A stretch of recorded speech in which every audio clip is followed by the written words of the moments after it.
Okay, I'm going to go over 2 diseases. Maybe I can go over 3 or 4. I don't know, 2 or 3. In the next 20 minutes, we'll call this quits here, and we'll answer some questions. But blood pressure is not a genetic disease. High blood pressure is not a genetic disease. Okay? It's a very simple nutritional deficiency disease 99.9% of the time. I thought this was kind of cute. This came out in June of 2008. High blood pressure, harder to treat today. This is in the journal Hypertension. It's becoming more difficult to treat. It's requiring more and more medications. Well, maybe it's not a medication deficiency. Maybe it's a mineral deficiency, right? You're taking what we call the mighty 90, the 90 essential nutrients, and it just goes away. What a concept. You support and promote healthy blood pressure levels. Support and promote healthy blood pressure levels. Healthy metabolism. Doctors lack proof that too much salt is unhealthful, yet if you ask a doctor, I have high blood pressure, should I be oh no, don't take salt! That doctor should be put in jail.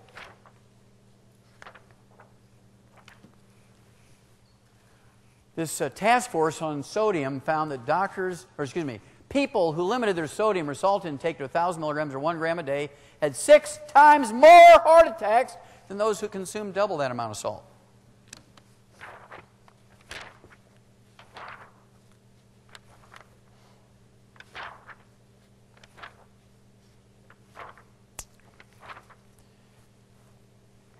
You take the mighty 90, all 90 essential nutrients, we call that the pig pack.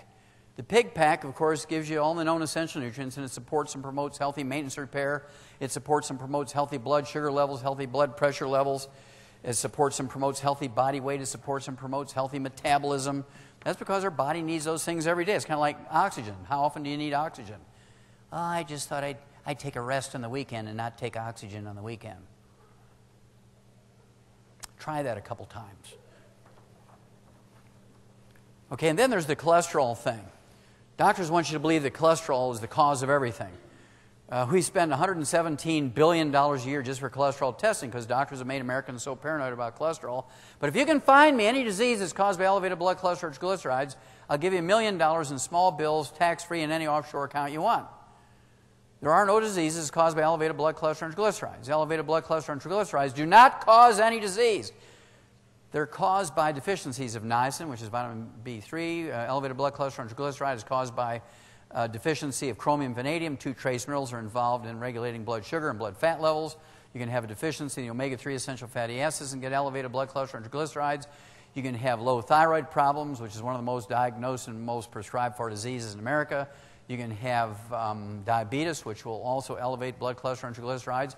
But elevated blood cholesterols do not cause any disease. So I implore you, do not take any cholesterol-lowering medication. Eat your chicken skin and throw away the chicken. Eat eggs, not fried. Doctors want you to believe that heart disease and stroke are now caused by inflammation.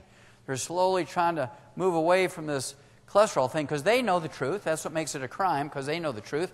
But they're not going to give up that $117 billion they charge you every year for cholesterol testing until they find a replacement. And they've thought there's several things, including bacteria in your gums and a blood substance called homocysteine, which is just an indicator that you have a folic acid deficiency. Homocysteine doesn't cause any disease. The thing that causes inflammation, which then causes coronary artery disease and stroke and cancer and all that kind of stuff, are free radicals that come from margarine, cooking oils, burnt meats. So if you have any margarine at home, package it up, give it to your doctor, say, since you're telling me that this is good for my heart, I'm giving you a lifetime supply. And if he's 55, it won't take much because he's only going to live to be 56, right? Now, this is one of my favorite slides.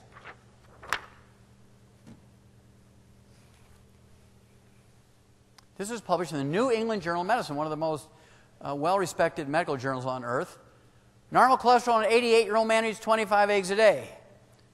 Now, you got to ask this, why was this old dude eating 25 eggs a day?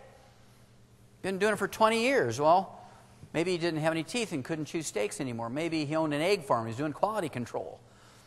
But if you look at the date there, 1991, that was before Viagra. And he learned that the more eggs he ate, the more studly he became. Because we know that eggs contain cholesterol, right? It's part of the fat system in the eggs. And cholesterol is a steroid, and testosterone is a steroid hormone. And if you're eating boneless, skinless chicken breasts, if you're eating egg beaters and you're eating margarine instead of butter, you're going to look at TV and the darn thing's not even turned on. I get women complaining to me all the time, "Can you help my husband? I mean, he watches TV all the time, not even turned on. I unplug it and he watches it."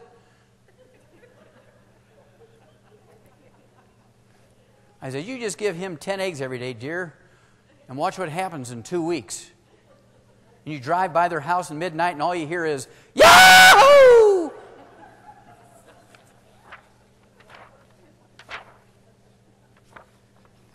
Now, because we've gotten into this low-fat, low-cholesterol thing, doctors have created a new disease. It's a physician-caused disease called Alzheimer's disease. Alzheimer's disease is not genetic. It's a simple nutritional deficiency disease caused by doctors' misadventures and misinformation. Cholesterol is an essential nutrient, just like vitamin C and vitamin D and calcium and copper and zinc. And if you go on a low-cholesterol diet and you're taking cholesterol-lowering drugs, you're going to get Alzheimer's disease. It is a physician-caused disease. Did not exist, even by another name, prior to 1979. Today it's number 5 killer of adults over the age of 65. That's because 75% of the human brain weight is a fatty insulation material called myelin, and myelin is 100% cholesterol, and you can only make 10% of your daily need. You must consume the other 90%.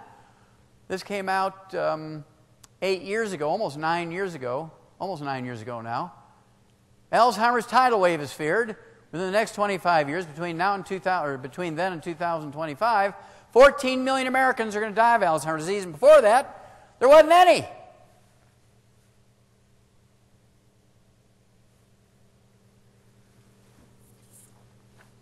Almost everybody who has Alzheimer's disease was on cholesterol-lowering drugs and following their doctor's dietary advice.